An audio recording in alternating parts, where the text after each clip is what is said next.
నేను ముందు కూర్చుంటే తనకి వామిటింగ్ వస్తుందంట. ఇదొకటి. ఉన్నదంతా కక్కేసాడులే, మూసుకొని కూర్చో.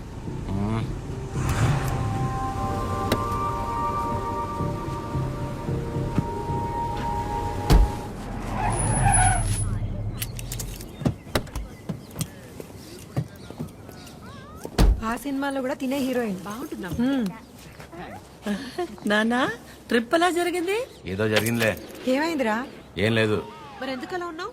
బానే ఉన్నానులే. మీరే ఎలా అయినా నా కొడుకు నాకు దక్కేలా చూడాలి. నాకు కొంచెం హెల్ప్ చేయండి మేడం, ప్లీజ్ మేడం. సారీ అండి, చెప్పండి.